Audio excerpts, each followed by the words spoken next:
We're on location in Long Beach, California for this edition of City Source. The reasons why we're here coming up. We'll also have the news from Irving, including this. Bright and bold. We can do the entire Crayola box now and really the entire color wheel. The Irving Convention Center has a colorful new look.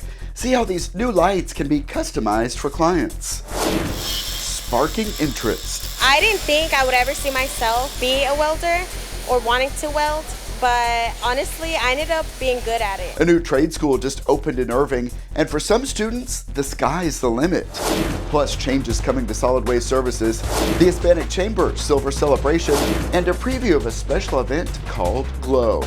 Now on City Source.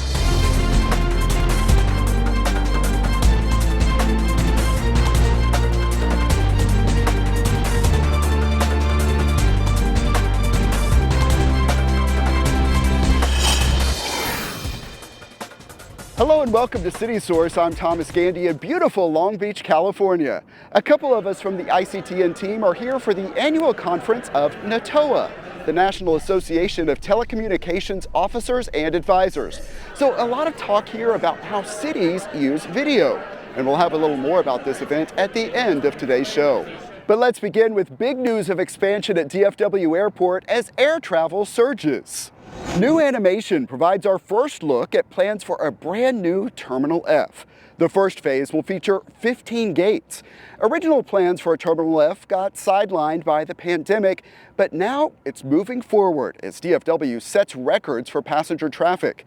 Construction is expected to begin in the second half of next year and open in late 2026. Also, 50-year-old Terminal C will be getting a major overhaul. It will include more gates and an all-new design that will feature higher ceilings and fewer pillars to really open up the space. This work is expected to start early next year and proceed in phases. All of this news came during the State of the Airport event at the DFW Hyatt Regency. The airport CEO also shared new numbers on the economic impact of DFW. Visitors to DFW Airport and the surrounding region generate $24 billion in economic activity each year, which was also an increase of 25%, further contributing to the region's financial well-being. DFW Airport is now the second busiest airport in the world. The new study shows the airport supports 634,000 jobs in the region, including many in Irving. In other economic development news, a new campus in Irving is preparing students for careers in high demand. Check out the grand opening of Tulsa Welding School. Igniting promising careers. These Tulsa Welding School students are preparing for their future. I've always loved jobs where I could get my hands on and get dirty. She is in a 7-month welding program at the school's newest campus right here in Irving. A crowd packed the lobby to celebrate the grand opening. Everything's big in Texas, and we do very big schools in Texas. We're just very happy to be here in Irving, Texas. Looking forward to being here for a long time and providing the skilled labor that people need here. Along with welding, this campus offers HVAC and refrigeration technology and this. We are offering a new program that we haven't offered before at our other campuses. Our new line worker program, which has a lot of attention off the highway. You see the big poles that are up high in the sky. Our students are climbing those and learning how to do line worker. After 15 weeks, they'll be pre-apprentices, have all the information they need to do to go get an entry-level position at a utility or a contractor. It's really exciting for me to see the trades be front and center because they're something that we need in the community. We have over 1,200 people a day moving into the Metroplex. We are growing as fast as anyone can even imagine, and that means construction. Students, we need you. Leaders at this grand opening say they often hear about the need for these jobs from current and potential businesses.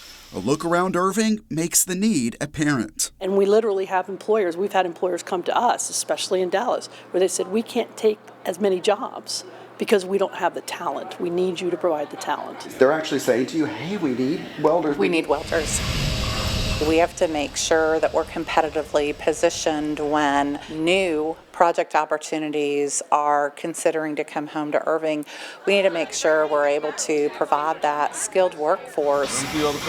Tulsa Welding School believes this will be the perfect location for growth. In the great city of Irving, we handpicked this area.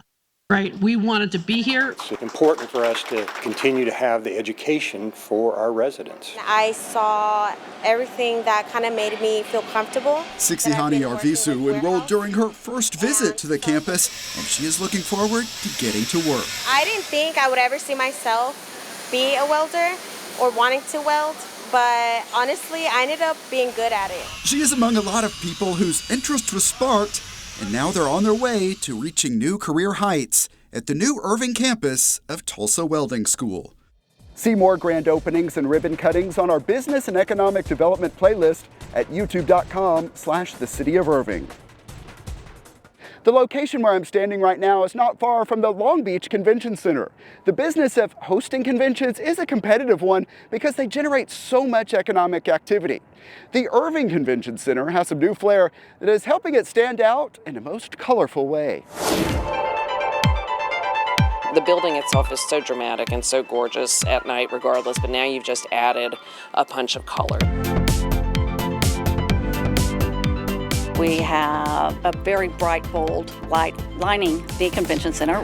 We previously just had it on the bottom layer. Now we have it on the top layer as well, and they're more vibrant colors. We can do like the entire Crayola box now and really the entire color wheel, and we can do them for special occasions. We can also do them in special colors for company events. It's fun, and it gives our clients one other amenity, one other feature. It matches the fancy new LED lighting we have in the grand ballroom on 4. Those LED lights can change colors, and they can change to any color. This building is now in its 12th year. We're running 250,000 people a year through the building, but we have a lot of repeat customers, so we want to make sure our attendees feel like this place is always new and shiny and refreshing. So that's what we're doing right now. You can see it a long ways away. It looks great.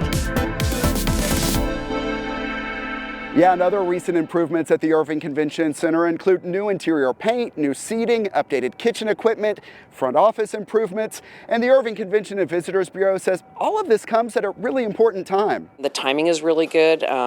We're getting ready to see a number of the convention centers around the state closed for a couple of years while they go through major renovations, including Dallas, including Houston, including Austin.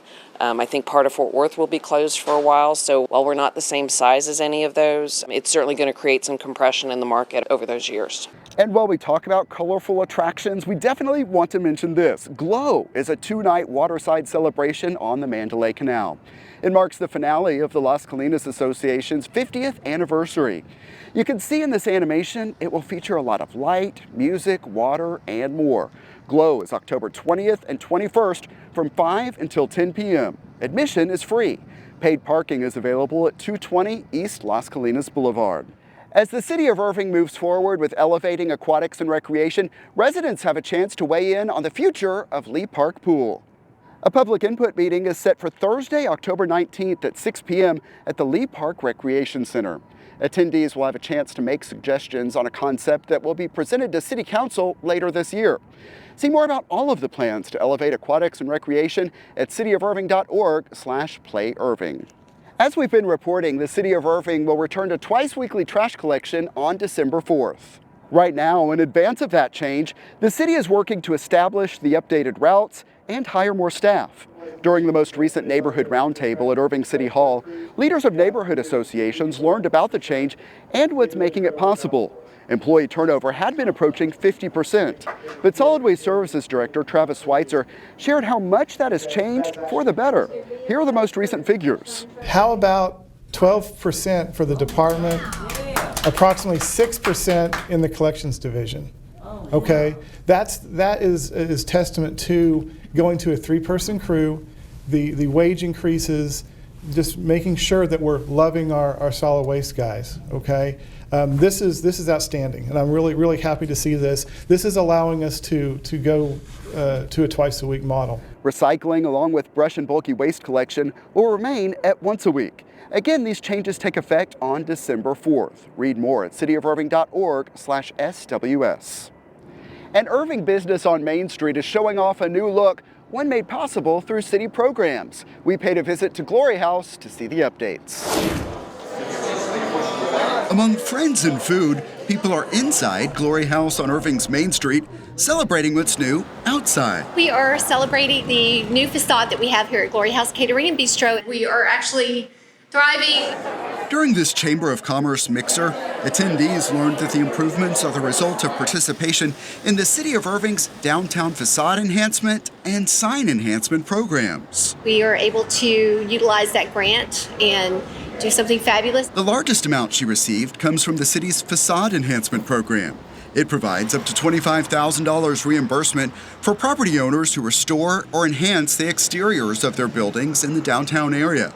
Other businesses have also participated in the program. I think it's important for the businesses to know that the city's a partner, and we want to be involved. We want to make sure that if there's an opportunity for them to help their building, they have a partner with the City of Irving. It definitely makes the whole area look better. We've had numerous people just drive by and either tell me or call and say, wow, your building looks awesome. This is really something to see the front, but yet then also to see the mural on the back. Everyone at the mixer wanted to check out this new mural created by artist Ann Winkler. You can see it ties into the railroad theme seen throughout the Heritage District. It was awesome to work with the city. Glory House owner Joanne Goen says improvements are adding to optimism about what's ahead for downtown Irving. I think that the future here on Main Street and in Heritage Crossing is brighter than ever before. Learn more about the various programs you see here and find an application at cityofirving.org/incentives. More than 400 people turned out for this year's Trash Bash at TW Richardson Grove Park. All right, then we're going to give you all one trash bag. Keep Irving Beautiful hosts the event, which marked its 32nd year. The goal is to keep litter from reaching the Elm Fork of the Trinity River. But this event is also about fun and education as people check out special exhibits. Among them, we saw members of the Irving Parks Department giving out free trees to participants. The cleanup attracts individuals who want to make a difference, along with volunteers from businesses, civic and faith groups, as well as some local schools. Our team heard from some of the students participating. It's just beautiful. I'm so happy so many people are so passionate as we are to help others, to help children enjoy this park, to help animals, to help just make this world a better place, you know. We just wanted to help our community, keep it beautiful. The volunteers collected more than a ton of trash and recyclables. They also brought canned food items to donate to crisis ministries. The Irving Hispanic Chamber of Commerce had a lot to celebrate at this year's gala. The group is marking its 25th anniversary, so you better believe there was a lot of sparkle and shine in the ballroom. Kathy Whiteman covered it for us. Elegant silver set the theme and tone. This is our 25th anniversary For the Irving Hispanic Chamber's signature event. We really go out in decorations, so we want people to come in and feel special and feel the wow factor. Everyone's face was, and that was really cool to see. I mean, we had the same reaction when we walked in as well.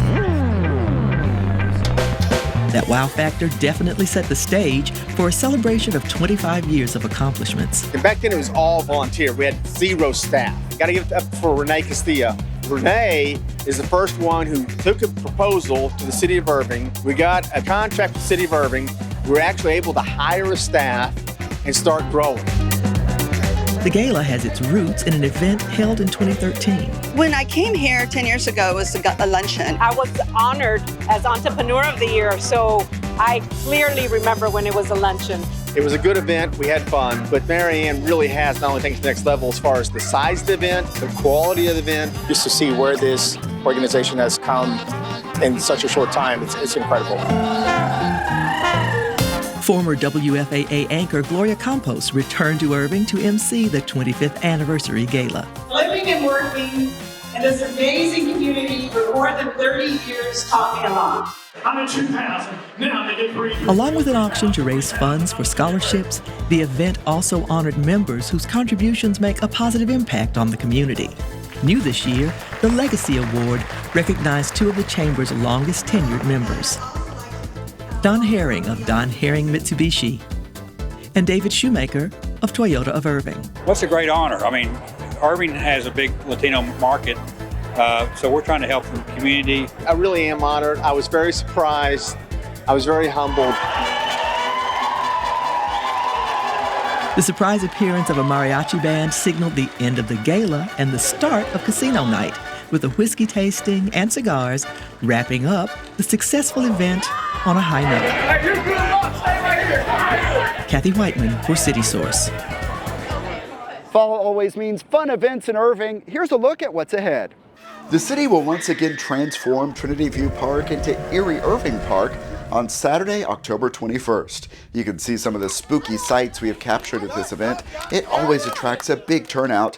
There are a lot of costumes, games, photo opportunities, and so much more. The free festival starts at 6 p.m. on the 21st.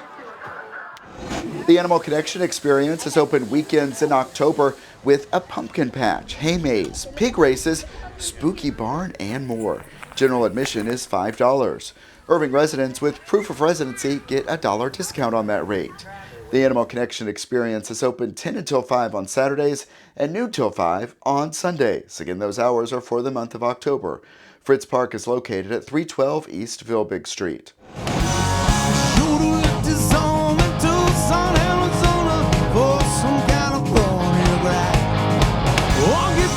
That's a quick look and listen at the classic rock group Ashmore.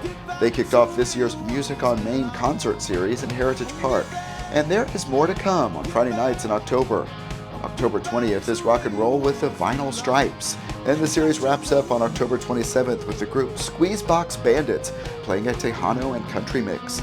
All shows start at 7 p.m. and organizers say you may want to grab dinner from one of the on-site vendors or at one of the restaurants in the Heritage District. More details are at irvingevents.org. We are very proud to say ICTN picked up 14 government programming awards here in Long Beach, California. Sparks and Stripes. Welcome home. My colleague Robert Sheik and I are attending the annual conference of NATOA. That stands for National Association of Telecommunications Officers and Advisors. Representatives from cities across the country are here to talk about issues relating to government TV, from funding, storytelling, policy, and more. We also got to look at some of the newest technology available. Gotta say, it's a valuable experience for us to be here to take in the training and network with our peers from other cities. City Source is back in the studio for our next show, and here's some of what we're working on. See how the Irving Police Department is drawing attention to domestic violence at the annual event called Illuminate Irving. Plus, we will have highlights from GLOW, the big celebration for the 50th anniversary of Las Colinas. Those stories and much more next time on City Source. Remember, you can always email us your thoughts on our stories. The address is ictn@cityofirving.org. Also, find us on YouTube at youtube.com/thecityofirving. We are always adding new content, so it is a good idea to subscribe. And while you're there, hit that like button on the videos you watch and show us some love. Leave us some positive comments. And look for updates on events and initiatives across the major social media platforms at the City of Irving. And that's it for this edition of City Source. Thanks so much for watching. We have had a great time here in Long Beach, California. Stay healthy, and we'll see you next time.